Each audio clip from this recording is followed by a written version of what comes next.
And shoes on the other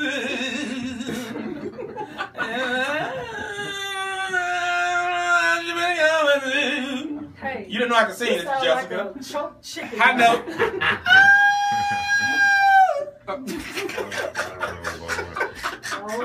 OMGG. It's against the law to hate. Stop hating. Don't hate, Jessica. I've never been to a farm, a chicken farm, but I can imagine what it sounds like. Jessica, you wish Earl could sing like this. Earl gonna get you. And once again, we're back to the Unleashed Voice radio show here on AM 990 KWAM Talk Radio, where our missions is education, empowerment, and enrichment. And I just want to say thank you to everyone that came out to the empowerment workshop last Monday. Oh my goodness, it was awesome. Thanks to Pastor Sydney Looper of Holy Trinity, who represented well. She came in and she did her thing. We had a dynamic time, so I hope you all spread the word because we're just as excited about the next one coming up. We're going to have Dr. Kay Streeter. She's going to partner with us to bring in her expertise on child psychology. So we're talking about the children, the youth in our city and how to help them be better people. So that's one of the things that we do with Relationship Unleashed. So we had in the studio here, Jeff Hardwood, the director, correct, of Outflix Film Festival. And before we took our break, you were talking about 2 for 1. 2 for 1, yes. Its tagline is the first transgender romantic comedy. So it is a charming little film. It's a charming little film out of Canada. Adam, who is a female to male transgender individual, goes to help his ex-girlfriend become pregnant. No. Wait a minute, repeat that again. Female to male. Female to male. Okay. His ex-girlfriend wants to become pregnant. Adam goes to help her, and some things just don't turn out quite the way they expected. I mean, Jessica going. Jessica, you have been baptized in the LGBTQ community. Damn. Go ahead, Jeff. No, we need somebody to call and absolve you. You good? You good. And things don't turn out quite as expected. Okay. Any more than that, that's going to give away the movie. That sounds good. What day is that on? That will be Monday or Tuesday. I can't remember off the top of my head. Monday, September 15th at 8:30. I'm about to come see that. Robert had a question. Monday is September 14th. 14th, I'm sorry. Is it Monday? 14th. It's Monday, September 14th. 2 for 1. Okay, I'm off that day. It's my birthday. Right around there. Yeah, my wedding anniversary. Yeah. Okay. What you got? From your experience in mainstream and the representation of LGBT people, I know a lot of mainstream media, we focus so much on the coming out, and you rarely see somebody, a gay character, just, they're gay and no one really cares. They're just being themselves. So what's your opinion on that? Do you think it's a negative thing? Do you think it's a good thing that we don't focus on that? There are places for coming out films because there are people always coming out and they need to see that representation. But we strive to have more than that. For instance, this year on Sunday night at 7:30, we have a film called Cut Snake, which is a crime thriller, which is totally different for us. We've never had anything like that before. We have a documentary on Sunday afternoon, Wonder Women, The Untold Story of American Superheroines, which focuses on feminism and women and how they've been portrayed, particularly in comic books, but in medias throughout, from 1930s, the beginning of the Wonder Woman series, all the way unto the 90s with Riot Girl. We're actually doing a nice little special thing before that. We are having a cosplay fashion show. We're encouraging people to come in costume. Really? As your favorite superheroine. When is this? This will be Sunday. A week from this Sunday at 3:30. I was Spider-Man. September 13th, right? That's the 13th. That's my birthday. I might dress up. What you think, honey? Look at it. TMI. I don't want to hear nothing about you and your old lady dressing up in y'all leather. TMI. That's pumpkin station night. That's a plug, Jessica. She's looking like. Pumping Station is a club. It's a meeting place. And Very nice meeting place. Nice people go there. And Pumping Station has been very supportive of Outflix over the years. They are one of our top sponsors. We could not function without them. That's my next question. How do you become a sponsor for Outflix? Every single year, we'll be starting up again in October. Once this year is over, we start looking for sponsors. Again, there will be a link on our webpage for sponsorships. That, or you can just email us directly at director@outflix.org and say, hey, I want to be a sponsor. Well, that's, yeah, okay. All right. I think that's great. Because we talked about it. I think, are we on your page? I think we agreed to do a little something. They should be down there. Yeah.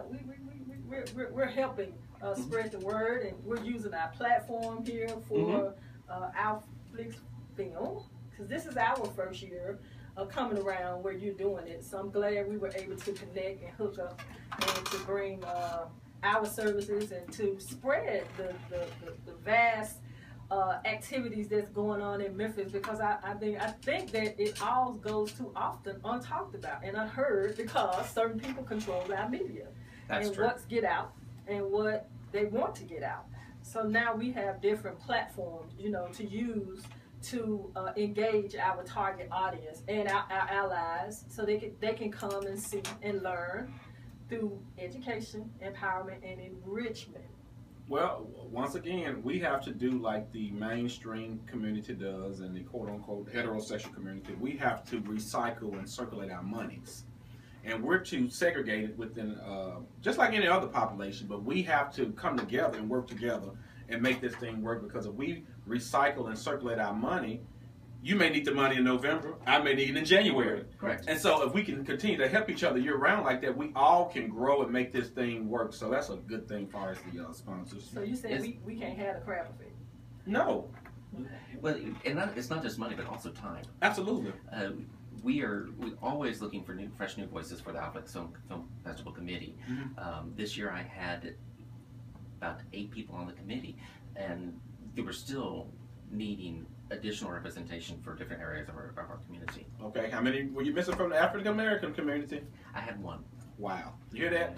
So let me ask all you. Your producers. I'm sorry, I had 2. Okay, all your producers and people who want to be involved. How many films selected are local? This year, none are local. That's a shame. Can I ask why? I didn't have any submissions locally. Wow. You hear that? All you local producers.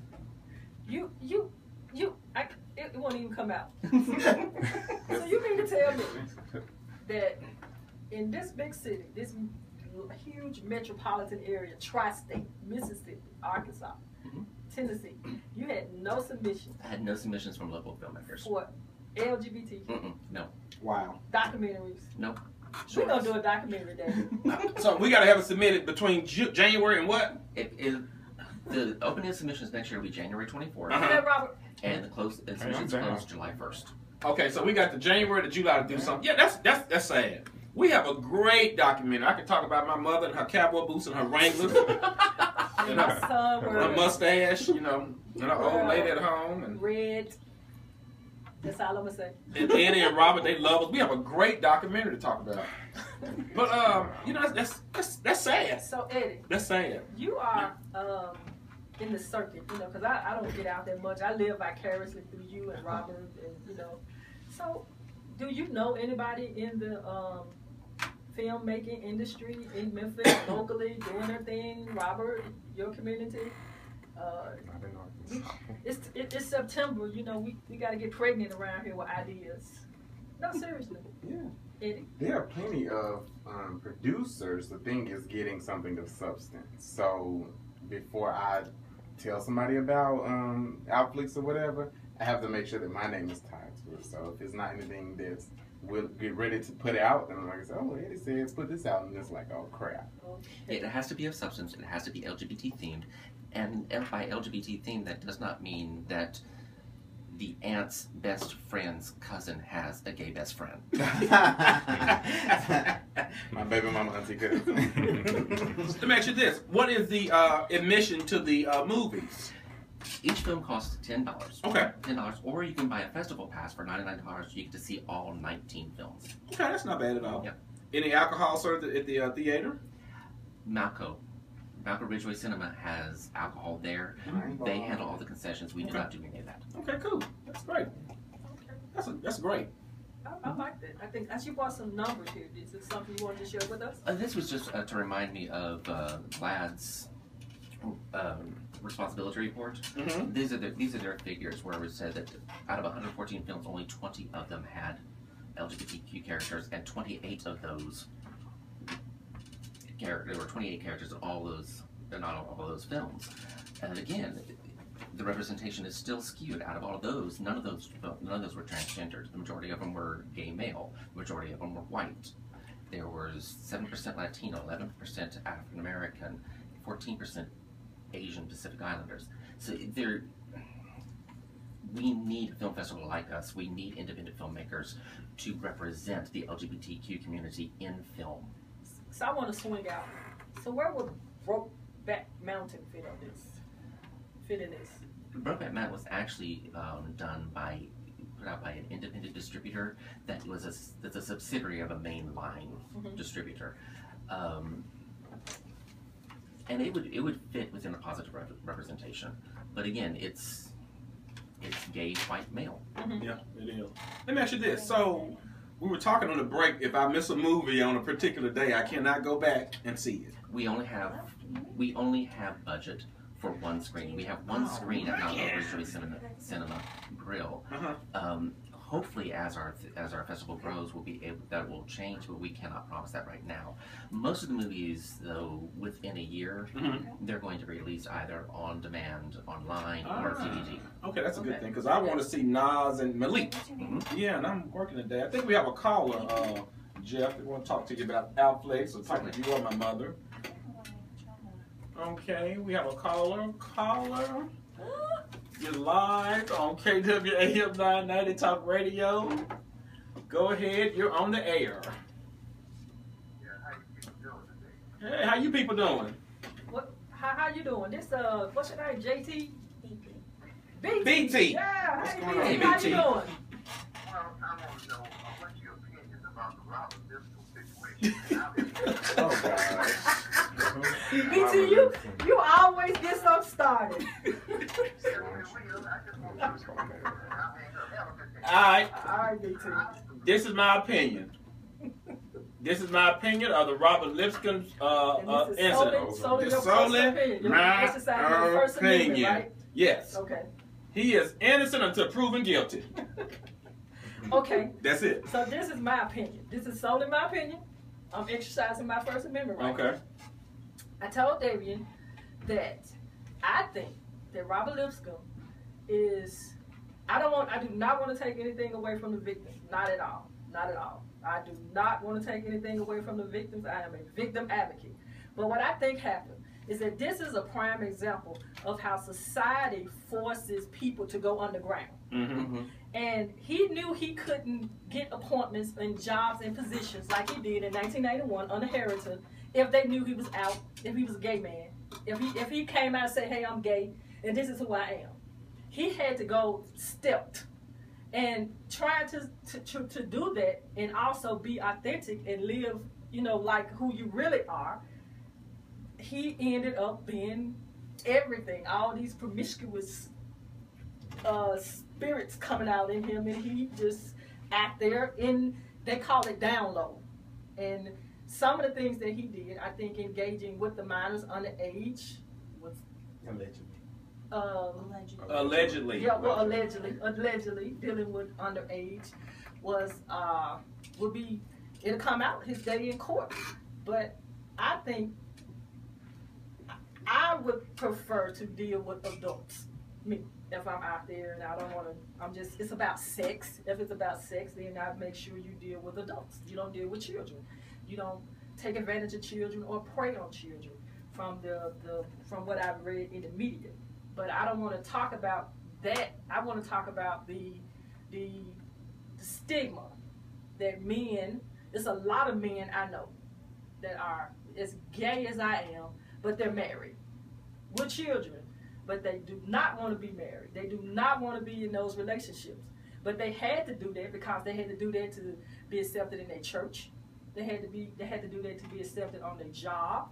even to be accepted in their family, because they did not want to let muddy them down, and they live a lie. And every chance they get, they dip out on their wife. Yes, they do. Yes, they do.